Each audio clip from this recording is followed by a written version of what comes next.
여러분, 우리가 학교나 직장이나 아니면 교회에서 어떤 공동체에서 사람을 처음 만날 때, 나를 소개하는 경우가 있습니다.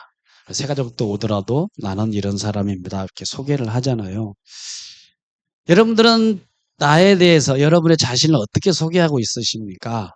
보통 우리가 소개할 때 소개하는 3단계 공식이 있습니다. 그냥 막 소개하는 게 아니라 이것도 공식이 있어요. 첫째, 인사하고 이름을 얘기합니다. 첫째는 이름, 그러니까 인사를 먼저 하고 이름을 얘기하죠. 예를 들어서 저는 안녕하세요. 저는 뭐 양승찬 목사입니다라고 이렇게 인사를 하든가. 두 번째는 뭐냐 하면 소속을 얘기하고 하는 일을 보통 우리가 얘기를 합니다. 저 같은 경우는 열린문교회에서 목회를 하고 있습니다. 이렇게 얘기를 하겠고, 세 번째는 뭐냐 하면 관심사나 본인의 성격을 얘기를 합니다. 저 같은 경우는 저는 사람을 만나는 걸 좋아합니다. 그리고 새로운 경험에 대해서 굉장히 관심이 많습니다. 이걸 통틀어서 얘기한다면 안녕하세요. 처음 뵙겠습니다. 저는 양승찬이라고 합니다. 성남 열린문교에서 기쁨으로 목회를 하고 있고 사람을 만나는 것을 굉장히 좋아하고 친해지면 반드시 교회를 소개하고 예수님을 소개하는 편입니다. 여러분과 같이 만나서 참 감사하고 새로운 만남이 기대가 됩니다. 라고 이렇게 서로 인사할 때, 소개할 때 3단계를 이렇게 하면은 우리가 좀 사람들에게 나를 좀 어필할 수 있는 부분이라고 생각을 합니다. 그러면 오늘 성경에서 바울이라고 하는 사람은 자기 자신을 한 번도 만난 적이 없는 사람에게 자기 자신을 소개하는 내용이 나옵니다. 자, 사도 바울도 만난 적이 없어요. 로마 교회 성도들을 한 번도 본 적이 없습니다. 그래서 자기 자신을 소개할 때 어떻게 소개할까? 좀 궁금하지 않습니까? 잘 아는 거지만 우리가 놀라운 것은 뭐냐 하면 바울은 자기 자신을 소개할 때 자신의 학문적인 배경에 대해서 전혀 얘기하지 않습니다. 우리 보통 얘기하잖아요.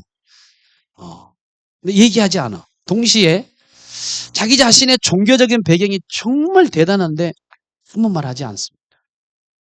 세 번째로, 바울은 자기 자신을 소개할 때 자기 자신이 로마의 시민권을 가지고 있었던 거거든요. 좀 이따 시민권에 대한 부분을 여러분께 좀 말씀드리고 싶은데, 자기가 로마의 시민권을 가지고 있는 배경에 대해서 전혀 침묵하고 자랑하거나 전혀 소개하지 않습니다. 뭘 소개할까요? 바울이라고 하는 사람은 한 번도 만난 적이 없는 그런 그리스도인들에게 어떻게 자기 자신을 소개할까? 여러분 어떻게 소개하는가 한번 생각해 보면서 바울은 어떻게 자신을 소개할까? 우리가 한번 살펴보는 것이 좋겠습니다. 자, 소개하는 말을 1절입니다. 우리 함께 같이 한번 읽어보면 좋을 것 같습니다. 우리 함께 읽어볼까요? 시작!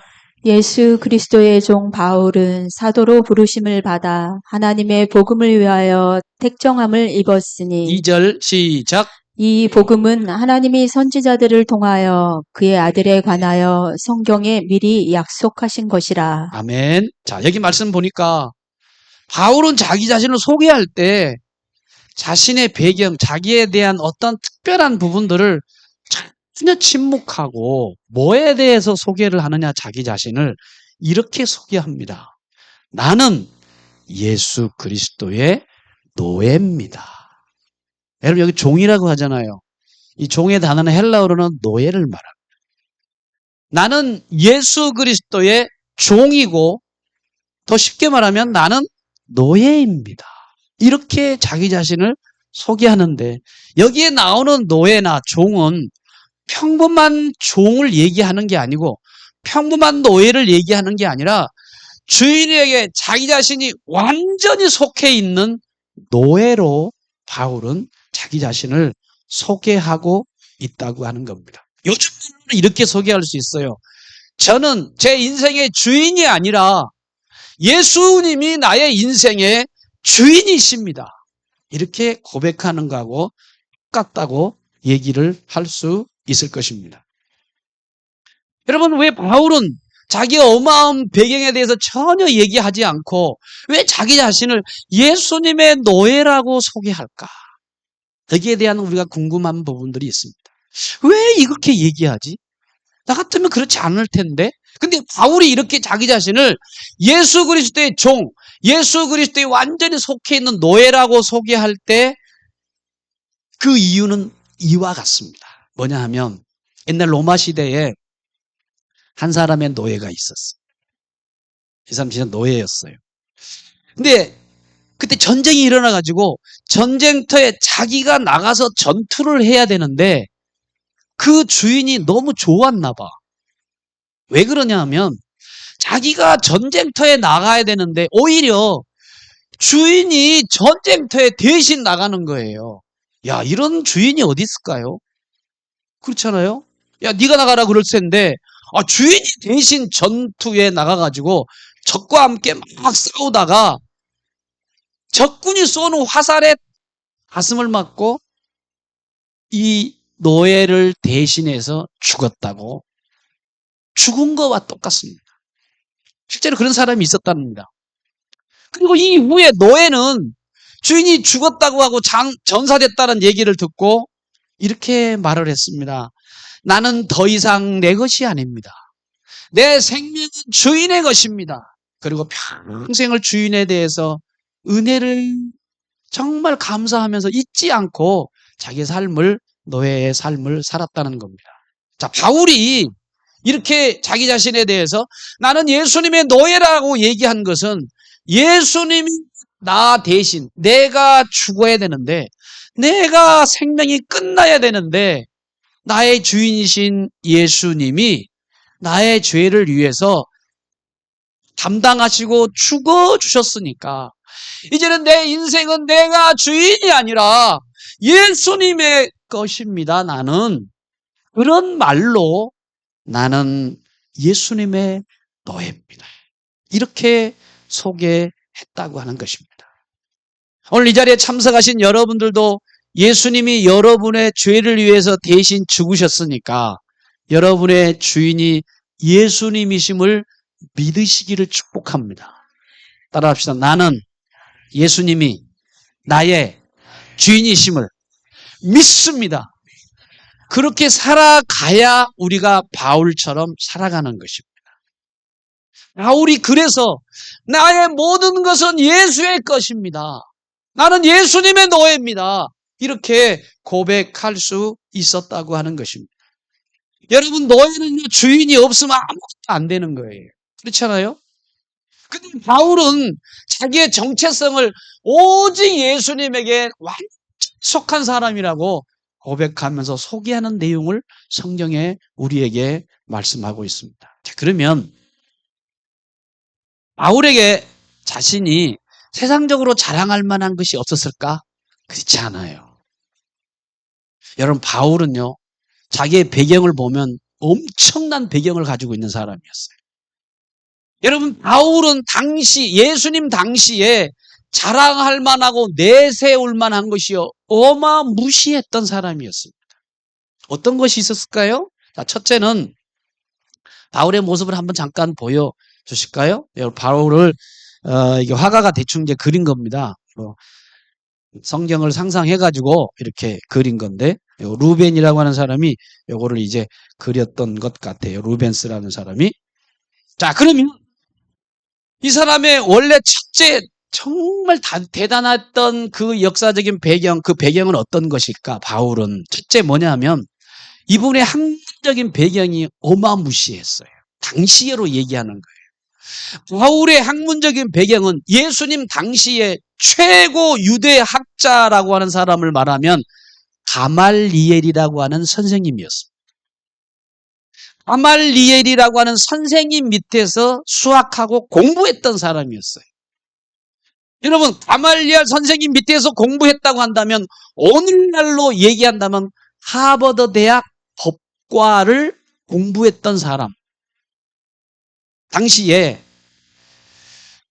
오늘날로 또 얘기한다면 서울대학교 물리대 법학과, 옥스퍼드 대학교 이런 엘리트 과정을 우수하게 공부했던 사람이었어요. 이 배경은요, 어마어마했던 사람이었습니다. 당시에 사람들이 자기 자신을 가말리엘 문화생이다, 가말리엘 밑에서 공부했다 그러면요 너무 부러워했어요. 그리고 그렇게 공부했던 사람에 대해서 사람들이 굉장히 명예롭게 생각했어요. 와, 저 사람 대단하다, 엄청난 사람이네, 이렇게 했다라고 하는 사실입니다. 학문적인 배경이 어마어마했어요. 두 번째로 보면 바울이라고 하는 사람은요 로마의 시민권을 가지고 있었던 사람이었습니다. 여러분, 로마의 시민권 평범한 게 아닙니다. 여러분 생각하기에 당시에 로마 제국이 약 6천만 명, 7천만 명 있는데 로마 시민권을 황금으로 이렇게 만들어놨어요. 여기 보면 청동으로 만들어 놓거든요. 이게 로마 시민권입니다. 우리가 볼 때는 별로 아니지만 이 역사상 가장 높은 가치를 가지고 있는 게 로마의 시민권인데, 이 시민권을 유럽 사람들이 흠모했어요. 저거 하나 따기 얼마나 정말 흠모한 줄 아십니까? 그리고 이 유럽 사람들이 저 시민권 안에 손에 넣기를 정말 갈구했던 사람인데, 우리 입장에서는 아무것도 아니죠. 그러나 이 로마 시민권은 당시에 정말 대단했습니다. 뭐냐? 무료로 급식을 받을 수 있어요. 이것만 그런 것이 아니라 사람이 죽을 죄를 져도 함부로 감옥에 넣지 못합니다. 사형당할 죄를 범한다 할지라도 함부로 죽일 수가 없었어요. 동시에 이 로마 시민권을 가지면 당시에 로마의 수세식 화장실이 굉장히 유명했습니다. 2000년에도 수세식 화장실 제가 이제 만져봤는데 물이 밑으로 쥐와서로 쫙 흘러나가요. 옛날에 2000년부터 수세식 화장실 사용했는데 수세식 화장실을 사용하고 무료로 초호화 목욕탕 무료로 사용할 뿐만 아니라 콜로세움에서 일어나는 모든 검투사의 그 검투하는 장면을 무료로 다 볼 수가 있었을 뿐만 아니라 당시에 마르쿠스 아울레스라는 이 황제 때에는 공휴일이 자그마치 얼마냐면 135일이라고 저기 적어 있거든요. 근데 이 로마 시민권을 가지면 1년 6개월을 무료로 살 수 있도록 먹고 놀 수 있었던 것이 이 로마 시민권이었습니다. 이 로마 시민권은요 정말 대단했어요. 나중에 여러분들이 복음을 전할 때 이 바울은 이 로마 시민권을 가지고 활용을 해서 복음 사역을 전하는데 특별 대우와 보호를 받은 게 저것 때문이었어요. 그러니까 이 로마 시민권은요 정말 대단한 거예요. 여러분, 우리나라 지금 조지아주 여러분 신문 지금 방송 보잖아요. 예. 가서 그냥 잠깐 나가는 것 때도 한국 사람들 전부 다 현대 LG 뭐 해가지고 300명을 다 이렇게 전쟁하듯이 해가지고 다 뭡니까 감옥에다 지어놓고 막 그러는 상황 속에 있는 모습 보니까 미국의 시민권이 대단하잖아요. 지금도 미국의 시민권이 대단한데 미국의 시민권보다 더했어. 저거는 어마어마한 대우와 보호를 받았던 것이 청동으로 만든 저 로마 시민권이었다고 얘기할 수 있습니다. 그러면서 세 번째로 보면은 이분은요 열심히 종교심이 대단했어요. 그리고 자기 자신을 뭐라고 그러냐면 바리새인 중에 바리새인이라고 소개할 정도로 신앙적으로는 굉장히 열정이 있었던 사람이고 뜨거웠던 사람이었습니다. 근데 그 열정과 뜨거움이 예수님을 딱 믿으니까 복음의 열정이 어마어마했던 거예요. 그래서 세상에서 열심히 있는 사람은 이 코만 딱 바꿔놓고 꼭지만 딱 되돌려 놓으면 그 열심히 주를 위한 열심으로 바뀌게 되는 거예요. 근데 사람의 성격이 다르는데 그냥 이거 하는지 마는지 하는 둥 마는 둥 하는 사람은 예수 믿어도 하는 둥 마는 둥 해. 그러니까 오히려 핍박하는 사람들이 더 열심으로 주를 위해서 사는 사람이 있습니다. 성격대로 신앙생활 하거든. 반대하는 사람이 꼭지만 딱 돌려놓으면 주를 위해서 평생 헌신하는 사람인데 그 대표적인 사람이 바울이라고 하는 사람이었습니다. 그러면 여러분 바울은 세상적으로나 종교적으로나 정치적으로나 굉장히 특권을 가졌던 엘리트 중에 엘리트였어요. 그런데 이 엘리트에 대한 부분을 전혀 얘기하지 않고 저 같으면 그러겠어요. 저는 로마 시민권을 가지고 있습니다. 저는요, 가말리엘 문화생입니다. 여러분 같으면, 저 같으면 그렇게 얘기를 안 하겠어요?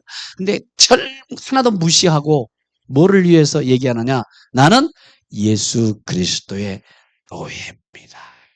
이렇게 나는 복음을 위해서 이렇게 부름받은 특별한 하나님의 은혜를 받은 사람입니다. 이렇게 얘기를 할 수 있던 것을 우리가 성경에 말씀을 하고 있습니다. 자, 그러면 하나님께서 자기에게 특권 주신 거, 세상에서 받고 있는 어마어마한 엘리트에 대한 부분들을 가지고 있는데 이걸 가지고 뭐를 위해 사용하느냐? 복음을 위해서 사용하는 사람이더라고 하는 거예요. 여러분 보세요. 로마 시민권이 있었기 때문에 박해 속에서도 법적으로 항변할 수 있었고 결국 로마까지 복음을 전할 수 있었던 것은 시민권 때문에 가지고 간 거예요. 이걸 잘 이용했어. 동시에 그는 학문적인 그 배경이 굉장히 깊었기 때문에 그 깊은 학문 신학적인 체계를 잘 정리해서 우리가 아는 대로 로마서를 포함해서 신약성경 27권 중에 13권을 후세에 남길 수 있는 굉장한 문학가, 아주 굉장한 학문적인 배경을 가지고 그거를 사용을 했는데 특별히 오늘 바울 서신의 전체적인 내용들을 보면 교리나 윤리나 실천적인 신앙을 정말 다루고 있어서 바울 서신은요, 정말 중요한 우리가 정말 성경으로 우리가 남게 된다고 하는 것입니다. 더불어 하나님께서 그에게 종교적인 열심이 뜨거웠기 때문에 그리스도를 비판하는 그 열심이 그리스도를 전하는 열심으로 깨졌다고 성경은 우리에게 말씀하고 있습니다. 그래서 바울은 빌립보 3장에 이렇게 고백합니다. 뭐라고 고백한 줄 아십니까? 그럼 잘 아시는 내용이에요. 내가 가진 학문적인 배경, 종교적인 배경, 로마의 시민권의 대단한 배경을 다 뭐로 생각했느냐? 배설물로 여겼다. 그것은 예수 그리스도를 얻기 위해서 아주 그냥 좀 세상 말로 똥으로 여겼다. 이렇게 고백했던 사람이요, 바울이라고 말씀을 하고 있습니다. 여러분, 우리가 복음 앞에서 어떤 태도를 가져야 되는가? 바울과 같은 태도를 가져야 해요. 따라합시다. 복음 앞에 바울과 같이, 여러분 복음 앞에 바울과 같이 여러분 그런 태도를 갖는 게 굉장히 중요한 거예요. 하나님이 내게 주어진 배경, 하나님이 내게 주어진 능력, 하나님이 내게 주신 귀한 특권, 하나님이 내게 주신 모든 은사들을 누구를 위해서? 복음을 위해서, 예수를 위해서 드릴 때 그것이 복음의 통로가 될 수가 있다고 하는 것입니다. 여러분 그 예를 간단히 정리할까요? 여러분 우리나라에 슈바이처 박사라고 하는 사람이 한 사람이 있어요. 사진 한번 볼까요? 이분이 어떤 사람인가? 여러분 우리나라의 슈바이처 박사라고 하면 장기려 박사이면서 의사이면서 장로님이십니다. 혹시 이 사람 본 적 있나요? 들어본 적 있나요? 여러분 우리나라의 슈바이처 박사예요. 이 사람 장로님이십니다. 여러분 이분은요 원래 평양 출신이었어. 참, 이분 대단한 사람이에요. 이분은 평생 가난한 사람들을 위해서 섬기는데 평양에서 김일성이 최고의 월급을 줬던 사람이 저 사람이야. 김일성이 인정했던 사람이었습니다. 저분의 신앙이 너무 좋아. 어떤 신앙이었느냐? 하나님이 내게 주신 것이다, 이 은사는. 그래서 나도 예수님이라고 하면 나를 내가 어떻게 사용하고 내가 어떻게 행동해야 될까? 이렇게 생각하면서 평양에서 어려운 사람들 무료로 저분이 다 병원에서 치료를 해줬던 사람이에요. 그래서 이름을 복음병원. 무료로 치료했어요. 여러분 무료로 치료한 병원 보셨습니까? 없습니다. 이분이에요. 한국에서는. 근데 이분이 6.25 당시에 부산에 전쟁한 다음에 부산으로 내려왔어. 그래서 복음병원이라는 천막을 딱 쳐가지고 마치 야전병원 같아. 그때 여러분 6.25 당시에는요, 우리나라 뭐 화돼가지고 남은 게 있었습니까? 그래 너무 불쌍해 사람들이 다쳐가지고 6.25 전쟁으로 인해서. 그래서 무료 진료 병원을 열어서 피난민을 대상을 해서 하루에 몇 명이 오느냐? 50명밖에 못 받는데 200명이 몰려와가지고 보다 돈이 없는 사람들인데 무료로 정말 봉사하고 헌신했어요. 처방전을 쓸 때도 다음에 오실 때 닭 2마리 값도 필요 없으니까 그냥 꼭 다시 무료로 와서 치료 받으세요 할 정도로 그렇게 헌신을 했는데 이분이 나중에 보니까 우리나라 최초의 간암 수술의 보존자이면서 개척자가 저분이시더라고요. 여러분, 간암 출혈하는 수술하는데 최고의 그 외과 의사였던 사람이 저 장기려 박사님이시더라고요. 지금 이분이 그렇게 헌신하고 봉사하고 무료로 했는데 이분이 세운 병원이 어디 병원이야? 점점 발전해가지고 부산의 고신대학병원, 보건병원입니다. 고신대학 아시죠? 장로교에서도 아주 정통으로 생각했던 신앙을 가지고 있는 사람이 고신 이제 대학인데 이 고신 신학이요, 신학교 원래 지금 종합대학으로 대학 바뀌었잖아요. 근데 그래서 이분이 가난한 사람들에게 병원을 올 수 있도록 그래서 이분이 나중에 돈이 없는 사람을 위해서 청십자 의료보험을 제도를 이분이 처음으로 만들었어요. 근데 청의료보험 이 제도가 결과가 어떻게 되느냐면 오늘날 여러분과 제가 쓰고 있는 건강의료보험의 시초가 저 사람 때문에 생긴 거예요. 여러분들 건강의료보험 여러분 사용하시잖아요. 저분한테 여러분 감사한 마음으로 여러분들이 저분 때문에 내가 이걸 사용하고 있구나. 세계 최고의 이 의료 혜택은 대한민국 1번입니다. 아시죠? 미국 사람들도 거기 너무 돈이 많이 들어가니까 그냥 안 가. 한국에 치료하고 가요. 한국의 최고 의료 보험 제도가 얼마나 세계 최고입니까? 근데 저분 때문에 생겼다고 하는 거예요. 여러분 모르셨잖아요. 저도 몰랐고. 찾아보다가 이제 알게 됐단 말이죠. 근데 이분이 가난한 사람들에서 헌신했는데 돌아가실 때에 집 한 채 없이 살다가 가진 통장에 남은 돈이 얼마냐? 12만 원 남겨놓고 돌아가신 분인데 평생에 자기의 마음이 뭐냐? 예수님이라고 하면 내가 의사로서 어떻게 하면 좋을까? 여기에 대한 고민이 꽤 많았어. 장로님이시고 신앙이 독실했기 때문에 예수님이라고 한다면 예수님이 의사라고 하면 어떻게 삶을 살 것인가? 그래서 참 어려운 사람들 위해서 정말 헌신했던 사람인데 40년 동안 이분이 헌신했는데 많은 사람들이 그랬어요. 당신은 한국의 슈바의 첩니다. 이렇게 얘기할 때 이분은 뭐라고 그랬냐면 제가 40년 동안이 한 것이 아니라 하나님이 하게 하셨습니다. 그래서 하나님께 자기의 사명을 주신 것을 감당했나라고 고백했던 사람이 장기려 이 장로님이셨다고 하는 사실. 하나님께 영광 돌렸던 거예요. 여러분 본문 역시 자기의 배경, 자기의 특권을 자랑하지 않고 오직 복음 대신 예수 그리스도께서 나에게 이렇게 노예로 종으로 만들어 주셨다고 하면서 복음을 위해서 헌신했던 사람이 바울이었다. 이렇게 말씀하고 있습니다. 여러분 주신 다른 배경과 특권이 있어요. 여러분만 하실 수 있는, 나만이 할 수 있는 게 있어요. 어떤 분은 건강을 주셨고요. 어떤 사람은 물질을 조금 더 주셨고 어떤 사람은 지식을 주신 사람도 있습니다. 어떤 사람을 만나면 위로할 수 있는 따뜻한 마음을 주셨는데 중요한 건 나만을 위해 쓰는 것이 아니라 오직 하나님을 위해서. 할렐루야. 누구를 위해서? 하나님을 위해서 쓰라고 부름받은 사람들이 여러분과 저라고 하는 사실을 잊지 말기를 주의 이름으로 축복합니다. 여러분, 사랑의 도구가 됩니다. 여러분, 주님을 위해 쓰면 섬김의 통로가 된다는 거예요. 지식을 하나님께 드리면 복음을 가르치는 도구가 될 수가 있어요. 여러분 바울이라고 한 사람은 자기의 배경을 다해서 주님께 드려서 결국에 어디까지 갔느냐? 로마까지 가서 그 너머의 세계 열방까지 복음을 가지고 있는 특권을 가지고 열심히 사용했던 사람이 바울이었다고 성경은 우리에게 말씀하고 있습니다. 두 번째로 바울은 그것만 고백한 게 아니에요. 자기 자신을 소개할 때. 두 번째로는 뭐라고 말하냐면 이렇게 자기 자신을 소개합니다. 나는 하나님께로부터 복음을 위해서 부름받은 사도라고 얘기를 합니다. 따라서 하겠습니다. 부름받은 사도. 여러분 사도라고 하는 단어가 헬라어로는요. 아포스톨로스라고 하는 단어를 씁니다. 아포스톨로스. 이게 뭐냐면 보냄을 받은 자라고 하는 여러분 잘 알고 계시잖아요. 근데 뭐라고 그래? 나는 하나님께로부터 보냄을 받은 사람이다. 내가 태어난 이유는 하나님이 나를 이 지구상에 태어나게 한 것은 너는 복음을 위해서 살아라 라고 하나님이 자기를 보냈다고 생각을 했다는 거예요. 그래서 본인은 어떻게 생각했느냐? 사도가 된 거는 능동적으로 내가 하고 싶어서 한 것이 아니었다고 말합니다. 누가 하겠느냐?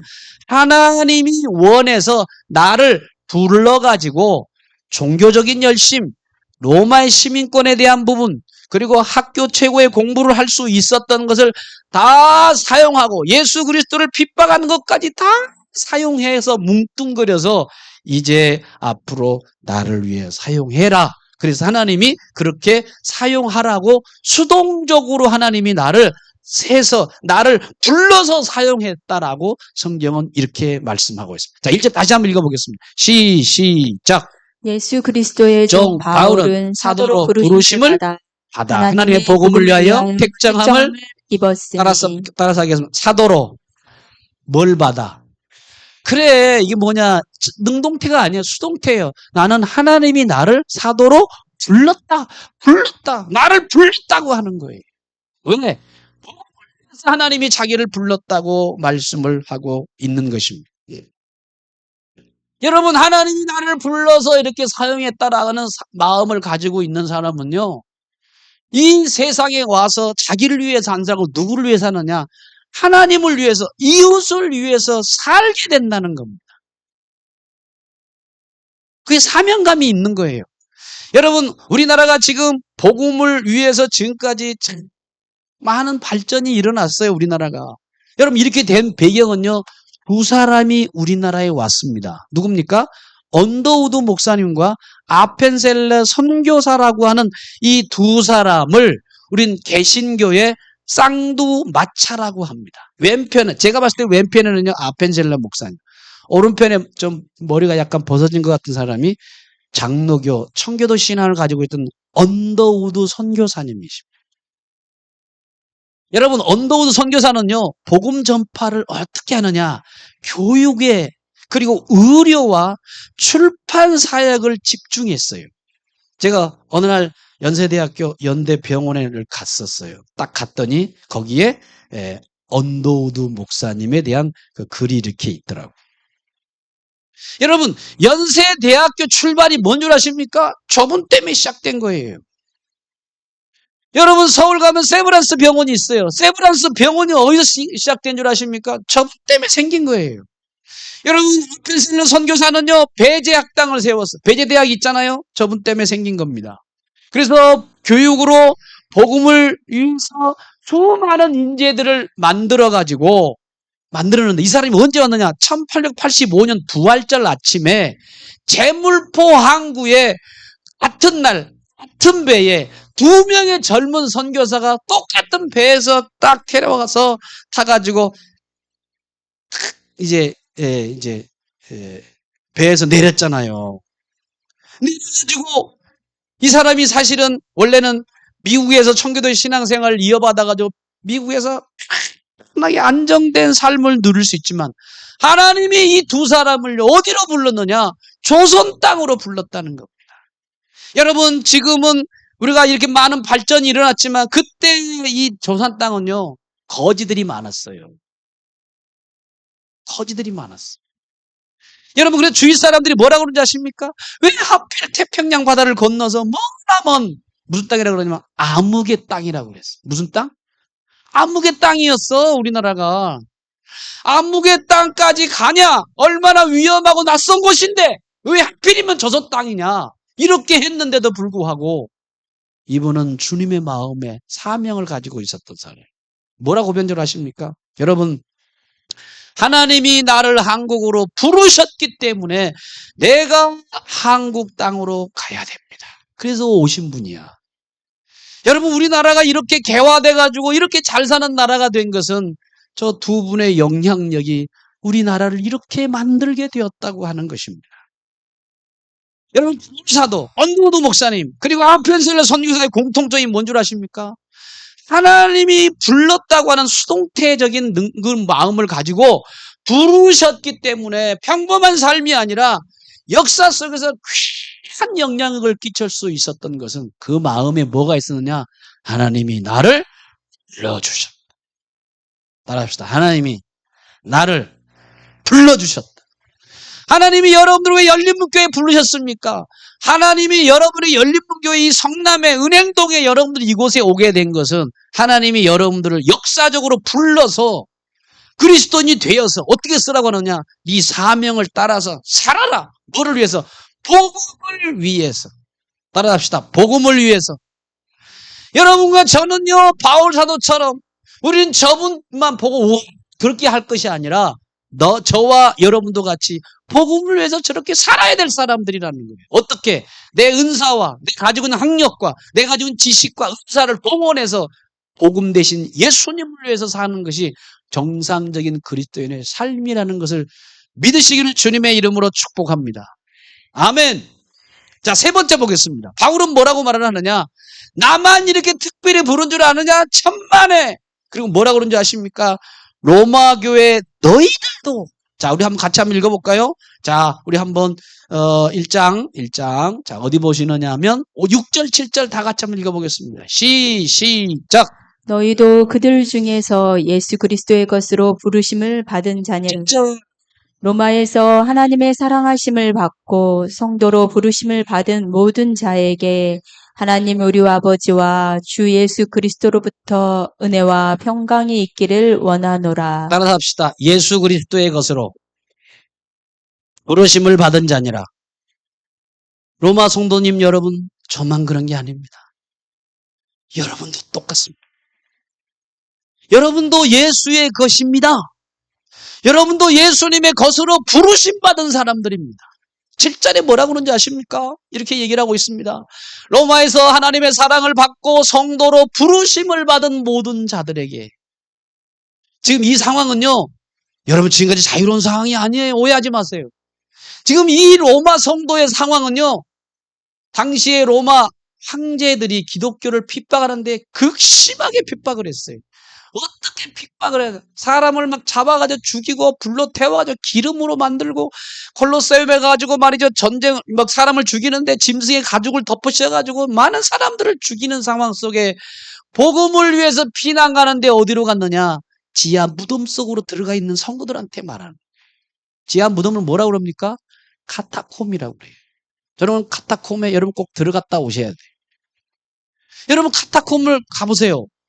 로마 거기 이탈리아 가보면 카타콤이 다 있어요. 다른 모든 지역에. 당시에 기독교인들이 살고 있는 모든 곳에 다 지하 무덤이 있어. 왜? 그냥 나오면 사람을 다 잡아 죽이니까 우리는 신앙을 위해서 무덤 속으로 들어간다. 무덤 속으로 들어갔어. 깊이 들어가는데 공기를 잘 통하게 만들어놨어요. 야, 대단하네. 그 속에 공기를 통하게 깊이 들어가. 막 50m, 막 70m 깊이 들어가요. 그 속에서 뭐 하느냐? 결혼식 합니다. 그 속에 뭐 하냐? 밥 먹습니다. 거기서 뭐 하냐? 회의합니다. 그 속에서 뭐 하냐? 잠자요. 거기서 결혼식해요. 거기서 애를 낳아요. 그리고 밖으로 나가가지고 로마 그리고 유대인들이 막 잡아 죽이려면 그 속으로 쏙 들어가면 못 찾아. 만약에 잘못 들어가서 길을 잃어버리면 로마 군인부터 시작해서 유대인들 거기서 길을 못 찾아가 헤매다가 굶어가지고 죽는 곳이 카타콤. 근데 이 사람들이 얼마 정도 살았느냐? 300년을 무덤에서 살아. 몇 년이요? 여러분 코로나 해봐야 2, 3년이잖아. 아무것도 아니야. 이 사람들은요, 극심한 순교적인 상황 속에서 몇 년을 버티느냐? 3년 이상을 버티는 사람. 그러면서 그 속에서 기쁨을 누리고 있었던 사람이에요. 누구 때문에? 예수 때문에. 여러분, 예수 기쁨이 있으십니까? 예수를 진짜 믿는 사람들은 기쁨이 환경 따라 사는 것이 아니라 우리 예수 믿는 사람이라고 한다면 진정으로 거듭난 사람이고 성령의 사람이라면 환경과 상황과 상관없이 우리는 늘 기쁘고 감사하고 즐거워해야 됩니다. 믿으시면 아멘 합시다. 근데 왜 여러분들 얼굴이 다 죽을상처럼 삽니까? 환경에 상황 없이? 여러분 그래서는 안 돼요. 뭐라를 기분 나쁘게 해서 거기 기분 나쁘다고 해서 막 얼굴 막 물그락 풀어가면서 막 죽죽 사자. 그거 정말 예수 믿는 사람들일까요? 정말 예수 믿는 사람들은요, 환경과 상황을 초월해서 죽을 환경 속에서도 마음에 하나님을 모시고 기쁨으로 살아가는 사람들이 극심한 핍박 속에서도 믿음으로 살아가는 사람들이 그리스도인이라는 사람입니다. 따라합시다. 그리스도인은 예수님을 닮은 사람입니다. 여러분 크리스찬이라는 말이 여러분 아시죠? 크리스찬은 뭐냐면 그리스도 닮은 사람이요. 우리 옆 사람과 그리스도 닮으셨습니까? 시작. 아니 여러분 그리스도인이라며. 여러분 그리스도인이 아닙니까?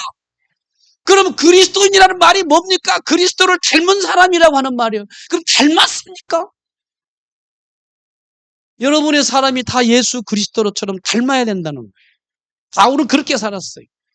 그리고 지하 감옥에서 300년 동안 이 로마 그리스도인들은 전부 다 무덤 속에서 지하 속에서도 황망한 그런 상황 속에서 신앙을 지키며 극심한 핍박 속에서 있는 상황 속에서 그 상황에도 기쁨을 가지고 있으며 성령 안에서 믿음으로 살았던 사람이 바로 오늘 본문에 나와 있는 로마인들을 위해서 바울이 편지를 쓴대요. 여러분 나와서 믿음을 갖고 있는 이유가 뭡니까? 여러분 왜 교회 나오신 줄 아십니까? 여러분 착해서 하나님이 여러분 부르신 줄 아십니까? 잠깐만요. 여러분들이 오늘 교회 나와가지고 온 것이 똑똑해서 여러분들이 교회 나와서 하나님 불러서 쓰신 것입니까? 잠깐만에 그렇지 않습니다. 여러분들이 교회 나와서 하나님이 쓰신 것은요, 교회 오래도록 다닐 때 쓰신 것이 아니에요. 왜? 하나님의 사랑을 받아서 하나님이 나를 불러주셨던 수동태야, 수동태. 하나님이 여러분들을 불러줬기 때문에 이 자리에 온 거예요. 목사님, 내가 나와야죠. 나 이제 목사님 교회 안 나올 거예요. 왜? 좋지. 그런 사람도 있잖아. 그런 사람도 있더라고. 진짜 있어요. 뭐라고 그러냐면, 목사님 저렇게 헌신해서 내가 좀 나가 좀 줘야 되겠다. 에이, 나가줘야지. 이렇게 오신 분들이 있다가 좀 시간이 지나니까 이제 그만 나가도 되겠지. 목사님, 나 그만 나오겠습니다. 그동안 나가줬으면 됐지요? 그래가면서 날 딱 굳는 사람도 있어요. 여러분, 그거 아니에요. 여러분, 하나님이 여러분들을 수동태로 불러주셨어. 왜? 복음을 위해 살라고. 아멘? 그렇게 사셔야 돼요. 바울처럼. 우리 예수님처럼. 그리고 이 로마 교회 성도들처럼. 그래서 하나님이 여러분들을 뭐로 만들어주셨느냐? 성도로 만들어주셨습니다. 본문 말씀에 우리에게 그렇게 말씀을 하고 있어요. 하나님이 여러분들을 뭐로 만들었느냐? 순종해서 성도로 여러분들을 만들어주셔서 여러분들이 주님 앞에 나오게 된 것을 여러분 생각하면서 하나님이 손을 먼저 여러분들에게 내밀어 주셨기 때문에 이 자리에 온 거예요. 믿으시면 아멘 합시다. 아멘. 여러분, 우리가요, 성도는 구별되게 산 사람들을 성도라고 말합니다. 지금 완벽하지 않아도, 죄가 있어도 하나님께 여러분 다 속한 사람이에요. 여러분 보세요. 부모가 막 태어난 아기를, 갓난 아기를 보면서 말도 못하고 엄마 젖을 빨고 있는 연약한 아이들한테 뭐라고 그래요? 아이고, 내 아들, 내 딸이라고 부르잖아요. 내 아들, 내 딸이라고 부르는 순간 아이는요, 특별한 사랑을 받은 자녀가 되는 거예요. 그렇죠? 마찬가지. 하나님이 여러분들 예수 그리스도 영접하고 하나님을 믿는 사람들에게는 하나님이 여러분들 특별하게 사랑을 받은 사람으로 여러분들을 보신다고 하는 사실을 여러분들이 기억하면서 아하, 하나님이 나를 불러서 이 자리에 있는구나. 내가 복음을 위해서 앞으로 살아야지. 이런 마음을 가지고 우리 모든 성도들, 하나님이 주신 건강, 재능, 환경, 가족, 직업, 모든 친구들 주신 것에 감사하면서 하나님을 위해서 사용하시는 여러분들 되시기를 주님의 이름으로 축복합니다. 기도하겠습니다.